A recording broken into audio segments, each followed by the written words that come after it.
മരണഭയവും പ്രിയപ്പെട്ടവരുടെ വേർപാടും നിങ്ങളുടെ ഹൃദയത്തെ തളർത്തുകയും ജീവിതത്തിന്റെ അർത്ഥം നഷ്ടപ്പെടുത്തുകയും ചെയ്യുന്നുണ്ടോ പ്രിയ സഹോദര സഹോദരി? ഈ ഭൂമിയിലെ തകർച്ചകളും മരണവും നമ്മുടെ അന്ത്യമല്ലെന്നും അവസാനമല്ലെന്നും ദൈവത്തിൽ വിശ്വസിക്കുന്നവർക്ക് നിത്യമായൊരു ജീവനുണ്ട് എന്നുമുള്ള വലിയ പ്രത്യാശയാണ് ഇന്നത്തെ സുവിശേഷ ഭാഗം നമുക്ക് നൽകുന്നത്.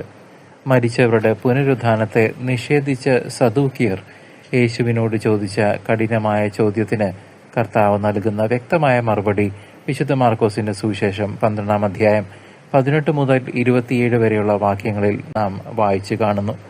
പുനരുത്ഥാനത്തിന് ശേഷം മനുഷ്യർ സ്വർഗത്തിലെ ദൂതന്മാരെ പോലെ ആയിരിക്കുമെന്നും അവിടെ ലൗകികമായ വിവാഹബന്ധങ്ങളോ തർക്കങ്ങളോ ഉണ്ടാകില്ലെന്നും യേശു അവരെ പഠിപ്പിക്കുന്നു.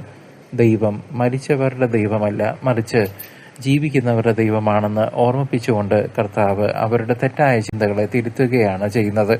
ഈ വചനഭാഗം നമ്മുടെ താൽക്കാലികമായ സങ്കടങ്ങൾക്കപ്പുറം ദൈവത്തിലുള്ള നിത്യജീവനിലേക്ക് പ്രത്യാശയോടെ നോക്കിക്കാണാൻ നമ്മെ ശക്തരാക്കട്ടെ. നമ്മുടെ ഹൃദയങ്ങളിലെ അവിശ്വാസവും സംശയങ്ങളും ദൂരീകരിച്ച് ദൈവത്തിന്റെ വചനത്തിലുള്ള പൂർണ്ണമായ ബോധ്യത്തിലേക്ക് വളരാൻ ഈ സുവിശേഷ ഭാഗം നമ്മെ ഇത്തരുണത്തിൽ ആഹ്വാനം ചെയ്യുന്നു. വചനത്തെക്കുറിച്ചോ ദൈവത്തിന്റെ ശക്തിയെക്കുറിച്ചോ അറിവില്ലാത്തതുകൊണ്ടാണ് മനുഷ്യർ പലപ്പോഴും നിരാശയിലും ആത്മീയ അന്ധതയിലും ജീവിക്കുന്നത്. അബ്രഹാമിന്റെയും ഇസഹാക്കിന്റെയും യാക്കോബിന്റെയും ജീവിക്കുന്ന ദൈവമായ കർത്താവ് ഇന്നും നമ്മുടെ കൂടെ ഉണ്ടെന്ന വലിയ സത്യം നാം തിരിച്ചറിയണം.